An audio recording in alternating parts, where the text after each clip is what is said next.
Hi friends, welcome back to my YouTube channel Shruti ಲಾಕ್ಸ್ Kannada. Friends, ನೋಡ್ತಾ ಇದ್ದೀರಾ, ಇವತ್ತು ಸಂಡೇ. ಇವತ್ತು ಮಾರ್ನಿಂಗ್ ಆಗಲೇ 12 o'clock ಆಗಿದೆ. ನನಗೆ ಬೆಳಗ್ಗೆಯಿಂದ ಲಾಕ್ಸ್ ಮಾಡೋದಕ್ಕೆ ಟೈಮೇ ಸಿಗಲಿಲ್ಲ ಫ್ರೆಂಡ್ಸ್. ಇವಾಗ ಆಲ್ರೆಡಿ ಎಲ್ಲ ಕೆಲಸ ಮುಗಿಸಿ ನಾನು ಇದು ಮೀಶೋಯಿಂದ ಕೊರಿಯರ್ ಕೂಡ ಬಂದಿತ್ತು. ಅದು ಅನ್ಬಾಕ್ಸೇ ಮಾಡಿರಲಿಲ್ಲ. ಸೊ ಹಾಗಾಗಿ ನಾನು ಅನ್ಬಾಕ್ಸ್ ಕೂಡ ಮಾಡ್ತಾಯಿದ್ದೆ. ನೋಡ್ತಾ ಇದ್ದೀರಲ್ಲ, ಇದು ಬಂದು ಫುಲ್ ಸೆಟ್. ಈ ಡ್ರೆಸ್ ಬಂದು ಫುಲ್ ಸೆಟ್. ಇದು ನೋಡ್ತಾ ಇರ್ಬೋದು. ಈ ಕಡೆ ಪಕ್ಕದಲ್ಲಿ ಸ್ಕ್ರೀನ್ಶಾಟ್ ಕೂಡ ತೆಗ್ದು ಹಾಕಿದ್ದೀನಿ. ತುಂಬಾ ಚೆನ್ನಾಗಿದೆ ಕಲರ್ ಕಾಂಬಿನೇಷನ್. ಇಂದು ಏಲೈನ್ ಕುರ್ತಾ. ಇದು ಕಸ್ಟಮರ್ ರಿವ್ಯೂಸ್ ಅಂತೂ ತುಂಬಾ ಇತ್ತು ಇದಕ್ಕೆ, ಹಾಗಾಗಿ ನಾನು ಕೂಡ ತರಿಸಿದ್ದೆ. ಇದು ಯಾರೇ ಆದ್ರಷ್ಟೇ ಕಸ್ಟಮರ್ ರಿವ್ಯೂಸ್ ನೋಡಿಬಿಟ್ಟು ನೀವು ಕೂಡ ಬೈ ಮಾಡಬಹುದು. ಸೇಮಲ್ಲಿ ಏನಿದೆಯೋ ಪ್ಯಾಟ್ರನ್ನು ಅದೇ ಪ್ಯಾಟ್ರನ್ ಇದೆ. ಕ್ವಾಲಿಟಿ ಅಂತೂ ತುಂಬಾ ಚೆನ್ನಾಗಿದೆ. ಕಾಟನ್ ಇಂತೂ ಅಲ್ಲ, ಇದು ರೇಯಾನ್. ಇದು ಮೆಟೀರಿಯಲ್ ಬಂದು ನಾನು ಎಕ್ಸೆಲ್ ಆರ್ಡ್ರ್ ಮಾಡಿದ್ದು, ಬಟ್ ಬ್ರ್ಯಾಂಡೆಡ್ ಥರನೇ ತುಂಬ ದೊಡ್ಡದಾಗೆ ಇದೆ ಸೈಜು. ಎಲ್ ಸೈಜೇ ಸಾಕಾಗ್ತಿತ್ತು ನನಗೆ, ಆ ಥರ ಇದೆ. ಪ್ರಿಂಟು ಕಲರ್ ಕಾಂಬಿನೇಷನ್ ತುಂಬಾ ಚೆನ್ನಾಗಿತ್ತು. ಅದಾದ ನಂತರ ನಾನು ಕಿಚನ್ಗೆ ನನಗೆ ಇದು ವೈಪ್ಸ್ ಬೇಕಿತ್ತು. Reusable wipes. ಇದು ಸ್ಪಾಂಜ್ ವೈಪ್ಸು ತುಂಬಾ ಚೆನ್ನಾಗಿರುತ್ತೆ. ಇದು ಕಿಚನ್ಗೆ ನಮಗಂತೂ ತುಂಬ ಬೇಗನೆ ಕೆಲಸ ಆಗುತ್ತೆ. ಇದೆಲ್ಲ ಇದ್ದರೆ ಕ್ಲಾತ್ ಬದಲು ಇದನ್ನೇ ಯೂಸ್ ಮಾಡ್ಬೋದು. ಗ್ಯಾಸ್ ಸ್ಟವ್ ಕ್ಲೀನ್ ಮಾಡೋದಕ್ಕೆ, ಕಿಚನ್ ಸ್ಲ್ಯಾಬ್ ಕ್ಲೀನ್ ಮಾಡೋದಕ್ಕೆ ಎಲ್ಲ ತುಂಬಾ ಯೂಸ್ ಆಗುತ್ತೆ. ಇದು ಪ್ಯಾಕ್ ಆಫ್ 5. ಇದು ಡಿಸ್ಕೌಂಟ್ ಕೂಡ ಇತ್ತು, 10% ಡಿಸ್ಕೌಂಟ್ ಇತ್ತು ನಾನು ಬೈ ಮಾಡಿದಾಗ. ಸೊ ನೋಡ್ತಾ ಇರ್ಬೋದು, ಇಲ್ಲಿ 5 ಕಲರ್ ಇದೆ. 5 ಕಲರ್ಸ್ ಇದೆ. ಇದು ಸಾಫ್ಟ್ ಆಗೂ ಇದೆ, ತುಂಬಾ ಚೆನ್ನಾಗಿದೆ. ಇಷ್ಟ ಆಯಿತು ಇದು ಕೂಡ. ಅದಾದ ನಂತರ ನಾನು ಇನ್ನೊಂದು, ನಮ್ಮದು ಕಾರ್ ಕವರ್ ಹಾಳಾಗಿಬಿಟ್ಟಿತ್ತು ಅಂತ ಹೇಳಿ, ನಮ್ಮದು ಕಾರ್ ಬಂದು ಸ್ವಿಫ್ಟ್ ಕಾರ್ ಅಲ್ವಾ, ಸೊ ಹಾಗಾಗಿ ನಾನು ಅದ್ರದ್ದು ಕವರ್ನ ಬೈ ಮಾಡಿದ್ದು.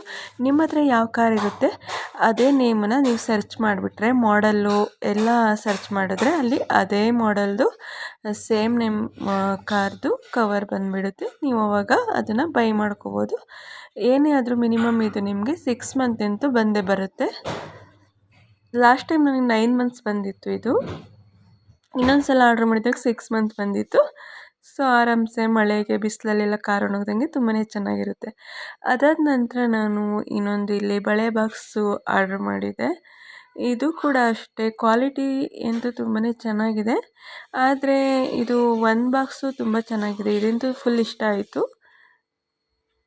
ಬಾಕ್ಸ್ ಥಿಕ್ನೆಸ್ ಎಲ್ಲ ತುಂಬ ಚೆನ್ನಾಗಿದೆ. ಬಟ್ ಇದು ಒಳಗಡೆ ಈ ಬಾಕ್ಸಲ್ಲಿ ಸ್ಟ್ಯಾಂಡ್ ಇದೆಯಲ್ಲ ವೈಟದು, ಅದು ಒಂದು ಬೆಂಡ್ ಆಗಿದೆ. ಒಂದು ಸ್ಟ್ಯಾಂಡ್ ಬೆಂಡ್ ಆಗಿಲ್ಲ, ಇದು ಡಬ್ಬ ಇದೆಯಲ್ಲ ಬಾಕ್ಸು, ಅದೇ ಸ್ವಲ್ಪ ಬೆಂಡ್ ಆಗಿದೆ. ಅದು ಅದಕ್ಕೆ ಕರೆಕ್ಟಾಗಿ ಅಡ್ಜಸ್ಟ್ ಆಗ್ತಾಯಿಲ್ಲ, ಅದಕ್ಕೆ ಸರಿಯಾಗಿ ಕೂರ್ತಾ ಇಲ್ಲ, ಬಿದ್ದೇ ಹೋಗ್ತಾ ಇದೆ. ನಾನು ಕೂಡ ಇದು ಅನ್ಬಾಕ್ಸ್ ಮಾಡಿದ್ದು ಲೇಟ್ ಆಯ್ತಲ್ವಾ, ರಿಟರ್ನ್ ಹಾಕೋದಕ್ಕೆ ಡೇಟ್ ಕೂಡ ಮುಗಿದೋಗಿದೆ. ರಿಟರ್ನ್ ಕೂಡ ಹಾಕೋಕ್ಕಾಗಲ್ಲ ಇವಾಗ. ಆದಷ್ಟು ನಮಗೆ 7 days ಏನು ರಿಟರ್ನ್ ಆಪ್ಷನ್ ಇರುತ್ತೆ, ಎಕ್ಸ್ಚೇಂಜ್ ಆಗಿರ್ಬೋದು ಅಲ್ವಾ, ಅಷ್ಟರಲ್ಲಿ ನಾವು ಅನ್ಬಾಕ್ಸ್ ಮಾಡಿ ನೋಡಿಕೊಂಡ್ರೆ ಬೆಸ್ಟು. ಇಲ್ಲಾಂದರೆ ಕೆಲವೊಮ್ಮೆ ಈ ಥರ ಆಗುತ್ತೆ. ಯಾರು ಈ ಥರ ಮಾಡ್ಕೋಬೇಡಿ. ಆದಷ್ಟು ಬೇಗನೆ ಅನ್ಬಾಕ್ಸ್ ಮಾಡಿಕೊಂಡು ಪ್ರಾಡಕ್ಟ್ ಎಲ್ಲ ಚೆಕ್ ಮಾಡಿಕೊಂಡು ಎಕ್ಸ್ಚೇಂಜು ರಿಟರ್ನು ಯಾವುದಾದ್ರೂ ಹಾಕೋಬಿಟ್ರೆ ಬೆಸ್ಟು ನನ್ನ ಪ್ರಕಾರ, ನನ್ನ ಎಕ್ಸ್ಪೀರಿಯೆನ್ಸಲ್ಲಿ. ಸೊ ಇದು ಕೂಡ ಆದರೂ ಯೂಸ್ ಆಗುತ್ತೆ. ಇದು ಸ್ಟ್ಯಾಂಡ್ ಇಲ್ಲ ಅಂದರೆ ಹಂಗೆ ಕೂಡ ಯೂಸ್ ಮಾಡ್ಕೋಬೋದು, ಹಾಗೆಯೇ ಬಾಕ್ಸಿಗೆ. ಅದಾದ ನಂತರ ಮಧ್ಯಾಹ್ನ ಔಟ್ಸೈಡ್ ಹೋಗೋಣ ಅಂತ ಹೇಳ್ಬಿಟ್ಟು ಸ್ವಲ್ಪ ಔಟ್ಸೈಡ್ ಬಂದ್ವಿ.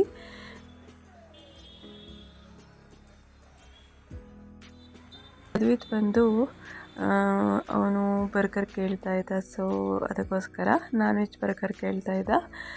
ನೋಡ್ತಿರ್ಬೋದು, ಇದು ಬಂದು ತಂದೂರಿ ಬರ್ಗರು, ಇದು ಬಂದು ವೆಜ್ ಬರ್ಗರು. ನಾವು ನಾನ್ ವೆಜ್ ತಿನ್ನಲ್ಲ, ಅವನು ತಿನ್ನೋದು ಅಭ್ಯಾಸ ಆಗಿದ್ದಾನೆ. ಇವಾಗ ಎಲ್ಲರೂ ತಿಂತಾರಲ್ಲ, ಆಲ್ಮೋಸ್ಟ್ ಎಲ್ಲ ಮಕ್ಳಿಗೂ ತಿನ್ನೋದು ಅಭ್ಯಾಸ ಮಾಡಿಬಿಟ್ಟಿದ್ದಾರೆ. ಹಾಗಾಗಿ ನಾನು ವೆಜ್ ಬರ್ಗರ್ ತೊಗೊಂಡೆ, ಅವನಿಗೆ ನಾನ್ ವೆಜ್ ಬರ್ಗರ್ ಕೊಡಿಸ್ದೆ.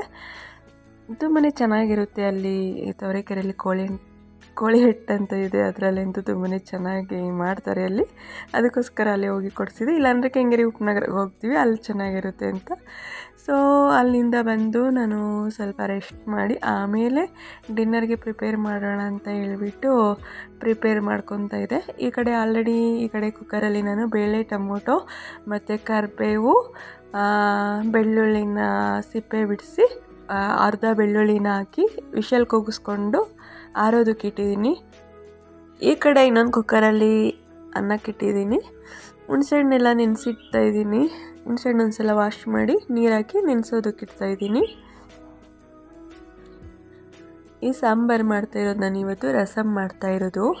ಎಲ್ರಿಗೂ ಕೋಲ್ಡ್ ಆಗಿಬಿಟ್ಟಿದೆ, ನನಗಂತೂ ಮಾತಾಡೋದಕ್ಕೆ ಆಗ್ತಾಯಿಲ್ಲ, ವಾಯ್ಸೇ ಚೇಂಜ್ ಆಗಿಬಿಟ್ಟಿದೆ. ಅದಕ್ಕೆ ನಾನು ಬೇಳೆ ಎಲ್ಲ ವಿಷಲ್ ಕೂಗಿಸಿ ಇಟ್ಕೊಂಡಿದ್ನಲ್ಲ, ಅದು ರಸನ ಬೇರೆದಕ್ಕೆ ಬಗ್ಸ್ಕೊಬಿಟ್ಟು ಅದನ್ನು ಸ್ಮ್ಯಾಶ್ ಮಾಡ್ಕೊತಾ ಇದ್ದೀನಿ. ಬೇಳೆ ಟೊಮೊಟೊ ಕೂಗಿಸ್ಕೊಂಡಿದ್ನಲ್ಲ ಅದಾದ ನಂತರ ನಾನು ಈ ಕಡೆ ಇದು ಸ್ಮ್ಯಾಶ್ ಮಾಡಿದ ನಂತರ ಬೇಳೆ ರಸನೂ ಸೇರಿಸಿ ಅದು ಕ್ಲಿಪ್ಪು ಮಿಸ್ ಆಗಿದೆ, ಸಾರಿ. ಬೇಳೆ ರಸ, ಹುಣಸೆಹಣ್ಣಿನ ರಸ ಎಲ್ಲ ಅದರಲ್ಲಿ ಮಿಕ್ಸ್ ಮಾಡಿ ಇಟ್ಕೊಂಡಿದೆ. ಅದಾದ ನಂತರ ಈ ಕಡೆ ನಾನು ಒಗ್ಗರಣೆಗೆ ಎಣ್ಣೆ, ಸಾಸಿವೆ, ಇಂಗು, ಬೆಳ್ಳುಳ್ಳಿ, ಮೆಣಸಿನ್ಕಾಯಿ, ಒಣಮೆಣ್ಸಿನ್ಕಾಯಿ ಹಾಕಿರೋದು, ಕರಿಬೇವಿನ ಸೊಪ್ಪು, ಸ್ವಲ್ಪ ಶುಂಠಿನ ತುರಿದಾಕಿದ್ದೆ. ಅದಾದ ನಂತರ ಒಗ್ಗರಣೆ ಆದಮೇಲೆ ನಾನು ಅದಕ್ಕೆ ಮಿಕ್ಸ್ ಮಾಡಿ ಇಟ್ಕೊಂಡಿದ್ದ ರಸನ ಸೇರಿಸ್ಕೊಬಿಟ್ಟು ಅದರಲ್ಲಿ ನಾನು ಮನೆಯದೇ ಸಾಂಬಾರು ಪೌಡ್ರನ್ನ 2 ಸ್ಪೂನ್ ಹಾಕ್ಕೊಂಡಿದ್ದೀನಿ. ಮತ್ತು ಪೆಪ್ಪರ್ ಪೌಡ್ರು ಕೂಡ ಹಾಕ್ಕೊಂಡಿದ್ದೀನಿ, ಒಂದು 1/2 ಸ್ಪೂನಷ್ಟು. ಕೊತ್ತಂಬರಿ ಕೂಡ ಸೇರಿಸ್ಕೊಂಡು ಮತ್ತು ಅದು ಕುದಿ ಬಂದಾಗ ಉಪ್ಪು ಹಾಕ್ಕೊಂಡ್ರೆ ಸಾಂಬಾರು ಮುಗೀತು. ಇದು ತುಂಬಾ ಚೆನ್ನಾಗಿರುತ್ತೆ. ಕೋಲ್ಡ್ ಆಗಿರೋರಿಗೆ ಏನು ತಿಂದ್ರೂ ರುಚಿ ಆಗ್ತಿರಲ್ಲಲ್ವಾ, ಆವಾಗ ಈ ಥರ ರಸಮ್ ಮಾಡಿಕೊಂಡ್ರೆ ತುಂಬಾ ಚೆನ್ನಾಗಿರುತ್ತೆ. ತುಂಬಾ ಖಾರವಾಗಿ ಸ್ಪೈಸಿಯಾಗಿ ನಾಲಿಗೆಗಂತೂ ತುಂಬಾ ರುಚಿಯಾಗಿರುತ್ತೆ. ಶೀತ ಆದಾಗ ಈ ಥರ ಮಾಡ್ಕೊಂಡು ನೋಡಿ ನೀವು ಕೂಡ. ನಾನು ಕೂಡ ತದೆಗೆ ಬಿಸಿನೇ ಅನ್ನ ಸಾಂಬಾರು ತಿನ್ನಲಿ ಅಂತ ಹೇಳ್ಬಿಟ್ಟು ಹಾಕ್ಕೊಟ್ಟೆ, ರಸಮ್ ಮತ್ತು ಅನ್ನ. ಅವನು ತಿನ್ನೋದಕ್ಕೆ 1 ಅವರ್ ಮಾಡ್ತಾನೆ. ಬಿಸಿ ಇದೆ, ಸುಡ್ತಾ ಇದೆ ಮತ್ತು ತಿನ್ನೋಕ್ಕಾಗಲ್ಲ ಅಂತ ಹೇಳ್ಬಿಟ್ಟು ಅವನು ಆರಿದ್ಮೇಲೆ ತಣ್ಣಗಾದ್ಮೇಲೆ ತಿನ್ನೋದವನು. ಬಿಸಿ ಇದ್ದಾಗ ತಿಂದರೆ ಟೇಸ್ಟ್ ಇರುತ್ತೆ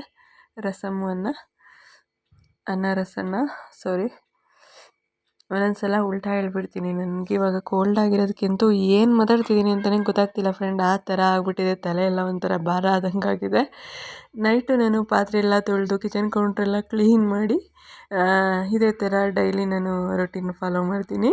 ನೀಟಾಗಿ ಇಟ್ಕೊಬಿಡ್ತೀನಿ, ಬೆಳಗ್ಗೆ ಟೈಮ್ ಆಗಲ್ಲ ಅಂತ. ಈ ಕಡೆ ಚಿಯಾ ಸೀಡ್ಸ್ ಕೂಡ ನಾನು 2 ಸ್ಪೂನಷ್ಟು ಒಂದು ಗ್ಲಾಸಲ್ಲಿ ಹಾಕ್ಬಿಟ್ಟು ನೀರು ಹಾಕಿ ನೆನೆಸಿಟ್ಕೊಳ್ತೀನಿ. ಬೆಳಿಗ್ಗೆ ನಾನು ಇದು ಮಾರ್ನಿಂಗ್ ಖಾಲಿ ಹೊಟ್ಟೆಯಲ್ಲೇ ಕುಡಿದ್ಬಿಡ್ತೀನಿ. ಯಾಕೆಂದರೆ ನೀರು ಜಾಸ್ತಿ ಕುಡಿಯೋದಕ್ಕೆ ಆಗಲ್ಲ ಅಲ್ವಾ, ಹಾಗಾಗಿ ನಮ್ಮ ಬಾಡಿ ಹೈಡ್ರೇಟಾಗಿ ಇಡೋದಕ್ಕೆ ನಮಗೆ ಈ ಚಿಯಾ ಸೀಡ್ಸ್ ತುಂಬಾ ಹೆಲ್ಪ್ ಮಾಡುತ್ತೆ, ನಮ್ಮ ಬಾಡಿ ಹೈಡ್ರೇಟಾಗಿ ಇಡೋದಕ್ಕೆ. ಅದಕ್ಕೋಸ್ಕರ ನಾನು ಡೈಲಿ ಇದೊಂದು ಲೋಟ ಕುಡಿದ್ಬಿಡ್ತೀನಿ ಮಾರ್ನಿಂಗ್ ಟೈಮು. ಅದಾದ ನಂತರ ನನ್ನ ಕೆಲಸ ಎಲ್ಲಗೆ ಮುಗೀತು ಫ್ರೆಂಡ್ಸ್ ನೈಟ್ದು. ನೀವು ಯಾವ ಥರ ಮಾಡ್ತೀರಾ ಕಮೆಂಟ್ ಮಾಡಿ ತಿಳಿಸಿ. ಯಾರೆಲ್ಲ ನನ್ನ ವಿಡಿಯೋನ ನೋಡ್ತಾ ಇದ್ದೀರಾ ಸಬ್ಸ್ಕ್ರೈಬ್ ಮಾಡಿಕೊಂಡು ವಿಡಿಯೋನ ನೋಡಿ, ಲೈಕ್ ಮಾಡಿ, ಕಮೆಂಟ್ ಮಾಡಿ, ಶೇರ್ ಮಾಡಿ. Thank you for watching.